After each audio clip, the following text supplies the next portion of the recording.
야구 경기가 한참입니다. 저 야구 축구도 좋아하지만 야구도 참 좋아하는데요. 원래 야구하면 미국 대표팀이 최강입니다. 그죠? 미국의 가장 유명한 선수들도 많고 그런데 번번이 이 경기만 했다면 그 일본에게 집니다. 일본에 지면서 근데 이번에 다시 이제 대표팀을 만들면서 이 주장인 선수가 이제 에런 저지라고 굉장히 유명한 선수가 있는데 다 슈퍼스타들만 있으니까 이번에 우리 금메달 따야 된다. 꼭 우리가 우승해야 된다. 라고 하면서 이 주장이 한 얘기가 있습니다. 헌신해야 된다. 그러니까 다들 슈퍼스타니까 다들 큰 거 한 방이 있는 거죠. 내 큰 거 한 방으로 내가 끝내려고 하지 말고 믿어라. 뒤에 있는 다른 선수를 믿어라. 그래서 살아나가야 된다. 그러니까 모아야 된다.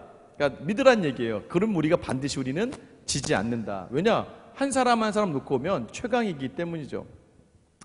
우리도 마찬가지입니다. 믿으면 되는 거예요. 여러분 믿으십니까? 하나님을 신뢰하고 믿으면 되는 거예요. 믿음에 수반되는 자연스러운 행위가 바로 이 예배입니다. 그래서 이 예배는요, 우리의 믿음이 어떠한지를 드러내는 자리예요. 여러분 그런데 오늘도 똑같죠. 겉모습은 똑같습니다. 최선이라는 모습들이 있는 것 같아요. 그런데 항상 다른 결과예요. 어떤 선수가 대회 나가서 지고 싶겠습니까? 다들 최선을 다하죠. 근데 결과가 다른 것. 오늘 본문도 마찬가지입니다. 가인도 예배하고 있고 아벨도 예배하고 있어요. 그런데 다른 결과를 가져온다는 겁니다. 왜 결과가 다를까요? 믿음 때문입니다. 믿음 때문에. 오늘 성경은 믿음으로라고 이야기하고 있어요. 이 믿음으로 예배하느냐, 예배하지 않느냐. 지난주에 히브리서 11장 1절 3절 우리가 나누었어요. 믿음이 무엇이라고 말씀드렸어요? 믿음은 미래에 약속된 소망을 오늘로 가져오는, 오늘의 현실로 만드는 것이다. 여러분들이 다음 주 휴가 가시는 혹시 다음 주에 이제 좋은 데 가시는 분들은 이번 한 주가 아무리 힘들어도 버텨내고 즐겁습니다. 나 다음 주에 휴가 가거든요. 오늘 그걸 생각하니까 너무 좋은 거예요. 나 다음 주에 좋은 데 가니까 이번 한 주 조금 힘들어도 그래, 이번 주만 버티면 되는 거야. 이미 일어날 미래의 귀한 자리를 오늘의 소망으로 가져오는 게 바로 믿음이다. 영원한 천국을 오늘에 대입하여 살게 하는 것이 바로 믿음이다. 또 하나는 뭐였습니까? 그래서 그 믿음의 자리는 늘 하나님께 평가받는 자리라는 거예요. 여러분 생각과 사람들의 생각이 그렇게 중요하지 않아요. 하나님께서 나를 어떻게 판단하시고 평가하시느냐. 그래서 상황과 환경에 흔들리지 않고 담대히 나아가는 게 믿음이다라고 얘기했습니다. 그러다 보면 하나님은 믿음에 반드시 상 주신다. 이 상이라는 단어는 돌아와 받는 보상이에요. 그러니까 믿음에는 반드시 돌아와서 받는 보상과 복이 있다는 것을 이야기하는 겁니다. 그것을 확신하니까 오늘 하루를 창조주 하나님, 새 창조의 자리로 자꾸 만들어내는 게 바로 믿음이다라고 말씀을 드렸어요. 그래서 이 믿음으로 예배하고 있는가? 오늘 성경은 믿음으로 가인보다 더 예배했다라고 이야기해요. 여러분 저는 여러분들이 다른 많은 사람들보다도 더 믿음으로 예배하기를 예수님의 이름으로 축원합니다. 이 삶이 어떤 삶이냐면 여러분 나의 소유를 자꾸 증명하려고 하는 삶이 아니에요. 여러분 소유를 증명하려고 하면 허무함이 커질 수밖에 없다는 것을 놓치지 마셔야 됩니다. 우리가 이 병행 본문인 이 창세기 4장 1절에 보면은요, 아담이 그의 아내 하와와 동침함에 하와가 임신하여 가인을 낳고 이르되 내가 여호와로 말미암아 등남하였다 하니라. 여호와로 말미암아 등남했다라고 이야기합니다. 그러면서 아들 이름을 가인이라고 짓습니다. 여러분 창세기 3장에 어떤 사건이 있는 줄 아세요? 하와가 뱀의 꼬임에 넘어가서 이 선악과를 따먹습니다. 그러면서부터 이 에덴이 쫓겨나죠. 죄를 지으면서. 근데 창세기 3장 15절에 뭐라고 이야기하냐면 여자의 후손이 뱀의 머리를 밟는다라고 이야기해요. 그러니까 가인의 짧은 생각으로는 여자인 하와의 아들 가인을 낳았어요. 이 가인이 이제 뱀의 머리를 찍어 누르고 우리를 회복시켜줄 사람이다. 내가 그것을 얻었다. 내가 그것을 소유하게 되었다. 내 것이다라는 그 의미가 바로 가인이라는 의미예요. 여러분 이제 나는 다 얻은 거예요. 내 아들을 얻었습니다. 예전에 지금은 그렇지 않지만 예전에는 아들 얻으면 다 얻은 집이 많았습니다. 나의 노년의 봉양자이기 때문이에요. 아들을 얻었다. 얘가 다 해줄 거야. 그러다 보니까 여러분 어떻게 됩니까? 이게 내 것이 되는 거예요. 아들 낳고 너무 좋았어요. 가인을 낳고 너무 좋았습니다. 내 소유, 내가 얻었다. 여러분, 내 것을 채우려고 하는 삶이 바로 소유지향적인 삶이에요. 내 것으로. 여러분, 그러다 보니까 그곳에 뭐가 있다는 거예요? 처음에는 아들 낳고 너무 좋았어요. 근데 2절 보세요. 2절 보면 그가 또 가인의 아우 아벨을 낳았는데 아벨은 양치는 자였고 가인은 농사하는 자였더라. 둘째 아들 이름이 아벨이래요. 아벨. 왜 둘째 아들 이름은 아벨로 지었을까요? 아벨은 헤벨이라는 뜻입니다. 헤벨은 우리 전도서에 등장하는 헛되고 헛되니 모든 것이 헛되도다 할 때 쓰이는 단어예요. 가인 낳고 내 소유를 바라며 사는 인생의 끝은 허무하다는 거예요. 여러분, 그래서 첫째 가인을 낳고 너무 힘들었나 봐요. 그래서 둘째 이름을 뭐 아들 낳아도 헛되다. 아들이 다 해줄 줄 알았는데 아니라는 거예요. 여러분, 삶의 자리에서 자꾸 내 것, 소유에 집착하다 보면 여러분 삶의 자리가 허무할 수밖에 없다는 것을 놓치지 않게 되기를 예수님의 이름으로 축원합니다. 여러분, 그래서 우리는 소유지향적인 삶을 살아가는 게 아니라 존재지향적인 삶을 살아가는데 가인이 놓쳤던 것이 무엇이에요? 아들을 내 소유 삼았다가 무너지는 겁니다. 많은 가정이 이걸로 무너져요. 부부간의 관계도 이걸로 무너집니다. 직장 안에서도 마찬가지예요. 내 것만 채우려 하다가 무너지고 마는 많은 분들을 보게 되는 것 같아요. 저는 여러분들이 다시 한번 내 것으로 사는 인생, 오히려 그래, 그거다, 허무한 것이다. 여러분, 전도서에서 전도자를 통해서 주신 지혜가 그거거든요. 해 아래 새 것은 없다. 다 헛되다. 해 아래 것에 집중하다가 해 위의 것을 놓치지 않는 여러분의 인생 되기를 예수님의 이름으로 축원합니다. 여러분, 그러려면 어떻게 돼요? 예배하는 거예요. 하나님, 해 위에 계신, 하늘 위에 계신 하나님을 보며 예배하는 삶이 우리로 하여금 허무하지 않게. 그래서 청년회 때 창조주 하나님을 기억하라라고 이야기하는 거예요. 청년이 누구입니까? 너가 걸어다니고 일할 수 있는 사람이면 다 청년이라는 거예요. 그때 창조주 하나님을 기억하는 삶, 그게 예배예요. 그럼 예배는 어떻게 드려지는 걸까요? 다시 한번 얘기합니다. 내가 가진 것보다는 내 삶으로 예배하는 거예요. 3절에서 5절 창세기 44장에 3절부터 5절에 보면 세월이 지난 후에라고 되어 있어요. 어느 정도 시간이 지났겠죠. 가인은 땅의 소산으로 제물을 삼아 여호와께 드렸고 아벨은 자기도 양의 첫 새끼와 그 기름으로 드렸더니 여호와께서 아벨과 그의 제물은 받으셨으나 가인과 그의 제물은 받지 아니하신지라. 자, 여기서 우리가 놓치는 단어가 늘 제물만 바라봐요. 교회만 하면 헌금, 헌신. 근데 그 앞에 뭐가 있습니까? 아벨과 아벨의 제사예요. 그의 제물이에요. 가인과 가인의 제물이에요. 우리는 자꾸 교회 와서 내가 뭘 하고 내가 뭘 드리고 내가 뭘 헌신하는 것에 집중할 때가 참 많습니다. 나라는 거, 그 주어도 또 나가 되죠. 나. 여러분, 그런데 하나님은 뭘 받으신다는 거예요? 아벨을 먼저 받으신다는 거예요. 아벨을 받고 나서 그의 제물을 받으신다는 거예요. 그럼 여러분, 우리가 가진 것으로 예배하는 게 아니에요. 여러분, 그 먼저는 무엇입니까? 우리를 내어드리는 자리라는 거예요. 우리를 내어드리는 자리, 나를 내어드리는 자리. 여러분이 예배하면서 가장 놓치는 게 뭐냐면 하나님 존전에 나오면서 여러분 이거 생각하시면 돼요. 얼마 전에도 이제 설 연휴가 지나갔잖아요. 설 연휴 때 여러분 부모님 하니까 아유 살기도 빠듯하고 어렵고 죄송하고 뭘 드리기도 뭐하니까 안 가 오늘. 이번에 안 갈 거야. 가도 뭐 내가 뭐 드릴 것도 없고. 여러분 정말 그런데 부모들은 그 자녀가 가지고 오는 것 그것을 바랄까요? 아니잖아요. 그 자녀가 나를 보러 오는 것 이건 하나로 기쁘지 않겠습니까? 하나님은요 먼저 우리를 받기를 원하십니다. 여러분 우리라는 개념은 정직한 나의 마음이에요. 그런데 여기서는 뭐예요? 정직한 삶을 나아가는 거예요. 하나님 앞에 우리는 먼저 우리의 삶을 가지고 나아오는 거예요. 한 주간의 삶을 하나님께 내어드리는 그 자리, 그게 바로 믿음으로라는 거예요. 여러분 우리가 놓치고 있는 게 많습니다. 무엇입니까? 우리는 자꾸 무언가 드려야 된다고 생각해요. 무언가 내가 소유한 것, 가인 소유한 것으로 내 존재를 증명하려고 합니다. 그런데 하나님은 오히려 아무것도 가진 것 없는 헤벨, 아무것도 아니라고 느껴지는 나의 자리를 하나님은 기쁘게 받으신다는 겁니다.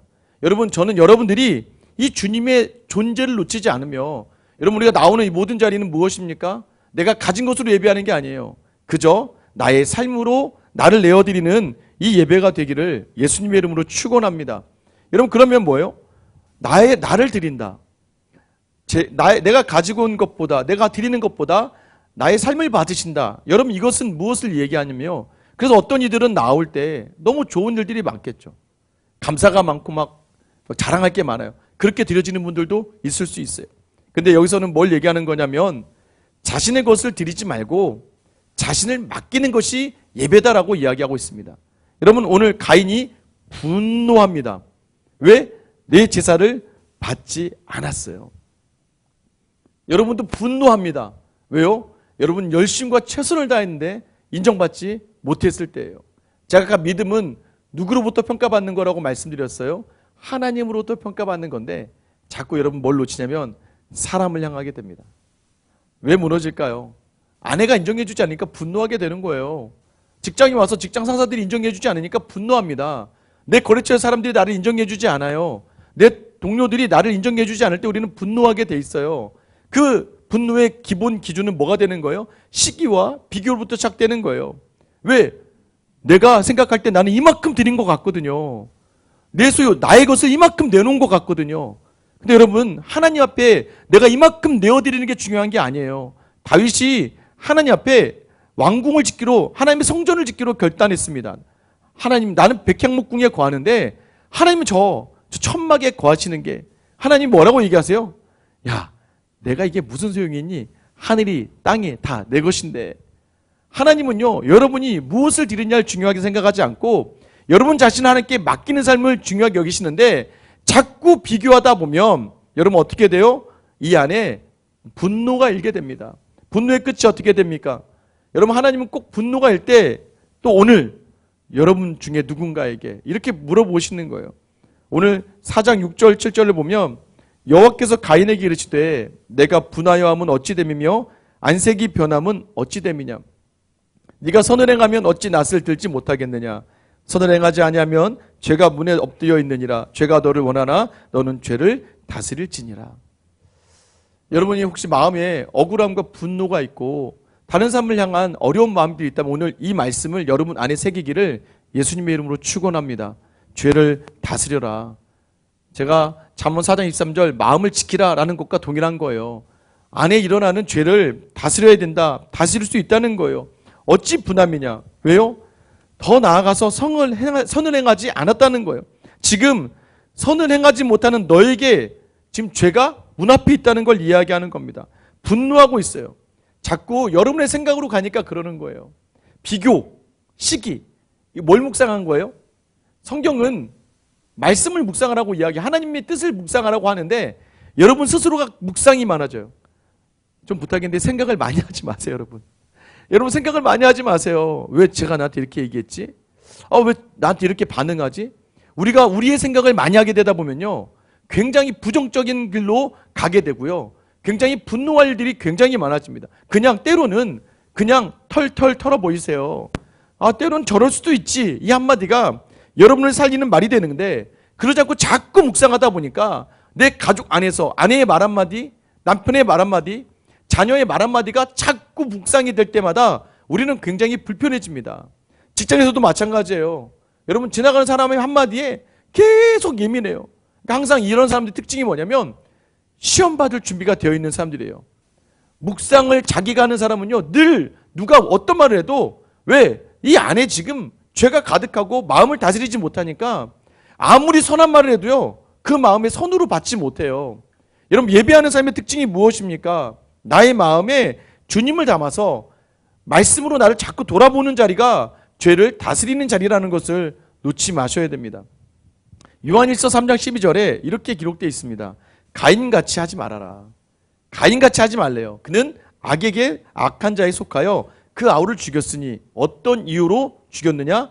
자기 행위는 악하고 그 아우의 행위는 의로움이다. 그러니까 악한 자에게 속했다는 거예요. 아담의 죄가 그대로 가인에게도 옵니다. 근데 우리는 뭐가 있어요? 소유, 가지고 싶은 이 열정, 열심, 특심. 여러분, 이런 것들이요, 나의 열심과 나의 열정을 하나님을 감동시키려고 해요. 여러분, 하나님의 뜻에 맞춰 적절하게 순종하는 거, 적합하게 순종하는 그 자리가 하나님도 기뻐 받으시는 자리라는 거예요. 그럼 자꾸 귀를 열어야 되고 바라봐야 됩니다. 저는 아메리카노를 따뜻한 아메리카노만 먹습니다.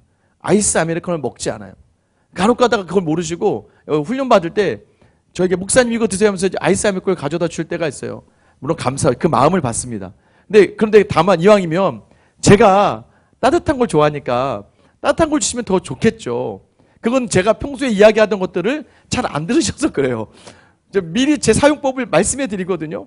여러분 좋지만 이게 저에겐 최선은 아니에요. 먹지만 제가 마시죠. 그 마음을 보고 마시지만 저에게는 그냥 차가운 물 먹는 것과 다를 바 없는 그게 뭐예요? 하나님도 여러분은 우리의 열심을 내어드리고 나서 하나님이 받지 않으셨다고 분노한단 말이에요. 하나님 이 정도면 되지 않습니까? 이 정도면 제가 섬기지 않았습니까? 여러분 직장의 자리, 가정의 자리에서 그렇게 내 열심과 내 수고로 다 해놓고 나서 분노하고 있는 여러분이 있다면 오늘 여러분의 마음을 빨리 다스려야 됩니다. 그렇지 않으면 어떻게 되는 줄 아세요? 이렇게 얘기합니다. 하나님 절 죽이세요 그냥. 절 데려가세요. 우리가 얼마나 교만한지요. 가인이 거의 그런 거예요. 뭐 어쩌라고요. 여러분 이거 열심을 내본 사람이 압니다. 제가 처음 개척한 교회 와서 열심히 최선을 다해서 하잖아요. 근데 뜻대로 되지 않잖아요. 그럼 정말 그런 고백을 해요. 그냥 절 데려가세요 하나님. 이렇게 할 거면 절 데려가세요 라고 고백할 때도 있습니다. 아는 목사님께서 개척을 하셨는데 그분도 굉장히 힘들게 사모님과 단둘이 저보다 더 어렵게 사모님과 단둘이 개척을 하셔서 매일마다 축구 전도를 나가신 거예요. 아파트 여러분 그런 데 가면 여러분도 싫으시죠? 가서 예수 믿으시면 여러분 저리가 예수 믿는 사람도 싫습니다. 요즘에 띵동 누르면 싫으시죠? 집에 쉬어야 되는데 막 띵동 누구세요? 예수 믿으세요? 이러면 막 진짜 나도 교회 다니지만 왜 저럴까? 근데 그분은 절박한 거에 교회 아무도 없으니까 계속해서 전도를 하는데 3개월 동안 매일같이 3,000장 이상의 전도지를 가지고 나가서 각 아파트를 두드리면서 어떤 아파트 문 열고 사람이 몽둥이를 들고 뛰어나왔대요. 그래서 전도하다 도망갔다 그러더라고요. 그러고 와서 앉아있는데 너무 자신이 한심하죠. 그때 하나님 저 이렇게 할 거면 그냥 저 데려가세요 그냥.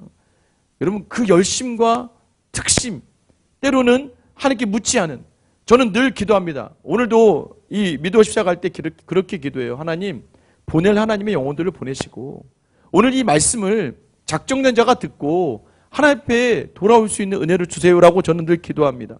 여러분 다시 한번 시기와 비교 여러분 안에 있는 것을 드리는 게 아니라 여러분을 맡기는 자리라는 거 주님이 하신다. 오늘 가인이요 들로 불러서 아벨을 죽입니다. 그래서 하나님이 그를 향해 찾아오세요. 그러고 나서 묻습니다. 너 무엇을 하였느냐? 네 아우는 어디 있느냐? 여러분 예배에 실패하면요 바로 이런 악한 자리 사망의 자리에 주체로 서게 되는 거예요. 여러분의 예배는 어떤 예배예요?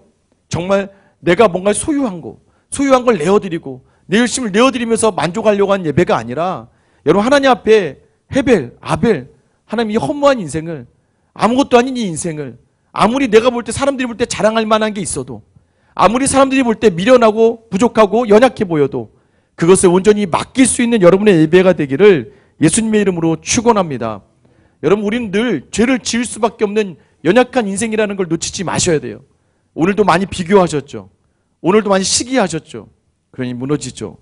어쩔 수 없는 게 누가복음 11장 51절에 보면 이렇게 기록되어 있습니다. 곧 아벨의 피로부터 제단과 성전 사이에 죽임을 당한 사가랴의 피까지 하리라. 내가 너희에게 이르노니 과연 이 세대가 담당하리라. 이게 뭐냐면 가인이 아벨을 죽인 것처럼 그 죄가 우리 안에 계속 흘러넘쳐서 우리가 아무리 애써 선하게 하려고 해도 그것을 감당할 수 없다는 거예요. 그런데요 히브리서에서는요 우리에게 그 아벨의 피로 말미암은 죄의 자리들을 이겨낼 귀한 은혜가 있다는 걸 이야기합니다. 그게 뭐예요? 히브리서 12장 24절 우리 같이 한번 읽어볼게요. 시작. 새 언약의 중보자이신 예수와 및 아벨의 피보다 더 나은 것을 말하는 뿌린 피니라. 여러분 뭐예요? 예수께서 아벨의 피보다 더 나은 것을 뿌려주셨다는 거예요. 여러분 우리가 더 나은 예배와 더 나은 삶으로 드려지는 예배로 나아가기 위해 필요한 게 뭐냐? 예수 그리스도의 보혈을 붙들고 나아가는 것. 그게 바로 내가 아벨이다, 헤벨이다, 나는 아무것도 아니다. 여러분 그 자리로 나아가는 자리인 줄 믿으시기를 축원합니다. 오늘도 무엇으로 나가요? 여러분 주님 앞에 예배에 어떻게 나왔습니까? 어쩔 수 없이 나의 체면 때문에, 나의 직위 때문에, 나의 모습 때문에 나온 거 아니에요? 여러분 히브리서 11장 4절 우리 같이 한번 읽어보겠습니다. 마지막이에요. 시작. 믿음으로 아벨은 가인보다 더 나은 제사를 하나님께 드림으로 의로운 자라 하시는 증거를 얻었으니 하나님이 그 예물에 대하여 증언하심이라. 그가 죽었으나 그 믿음으로써 지금도 말하느니라. 여러분, 이건 뭘 얘기하는 거예요? 아벨의 인생이 허무했어요. 허무해. 진짜 인생이 허무했어요. 태어난 이름도 허무해요. 아빠가 늘 이렇게 얘기해요. 이 허무한 거사. 아유, 헛되다. 여러분, 그렇게 태어난 인생처럼 느껴진다는 거예요. 그런데 그 아벨은요, 그 허물을 드렸어요. 내가 할 수 있는 최선을 드렸어요. 그게 뭐예요? 자신의 삶이었고 자신이 드릴 수 있는 온전함이었어요. 아벨은요, 그저 자신의 그 인생이 헛되다는 걸 알고 하나님께 예배하기를 원했습니다. 하나님은 그 예배를 받으셨다는 거예요. 그런데 그는 죽었어요. 그렇게 허무하게 끝난 거예요. 여러분이 수고하고 노력하고 했던 모든 것들이 허무하게 끝날 수 있어요. 때로는 믿음으로 한 것들도 허무하게 끝나는 것처럼 보여질 때가 있습니다. 근데 여러분, 뭐라고 얘기합니까? 그가 죽었으나 그 믿음으로써 지금도 말하느니라. 그 믿음을 통해 죽었지만 여전히 말하고 있다는 거예요. 믿음을 가지고 드린 예배는, 믿음을 가지고 드린 인생은 끝나지 않는다. 여러분, 오늘 하나님이 여러분에게 물으시는 거예요. 오늘 이 자리는 여러분의 점검하는 자리입니다. 마치 창세기에 아담이 죄를 짓고 숨습니다. 그때 하나님께서 창세기 3장 9절에 아담을 부르시며 그에게 이르시되 네가 어디 있느냐. 여러분, 오늘 하나님이 여러분에게 물으시는 거예요. 너는 지금 어디 있느냐? 너는 지금 무엇을 가지고 있느냐? 무엇을 하느냐? 그리고 물어봅니다. 내 아우 아벨은 어디 있느냐? 경쟁의 자리에서요, 상대를 밟고 서야 하기에 우리는 답할 수 있습니다. 하나님, 뭐 내가 아우를 지키는 자입니까? 여러분, 그렇게 항변하던 가인의 자리를 내려놔야 됩니다. 여러분, 가인의 꽉 쥔 손을 펴서 아벨의 빈손으로 예수의 피를 붙들고 아벨의 피보다 더 나은 것을 주시는 예수의 피로 나아가기를 이 시간 결단하셔야 돼요. 내 책상의 직함이 아니라 내 삶으로 나를 내어드린 예배로 나아갈 수 있는, 다시 한번 여러분이 일상의 중심에서 여러분은 지금 어디에 있습니까? 여러분의 형제와 자매는 어디 있습니까? 여러분의 아내와 자녀는 지금 어디에 있습니까? 이 자리를 돌아보며 삶으로 예배하는 여러분 되시길 예수님의 이름으로 축원합니다.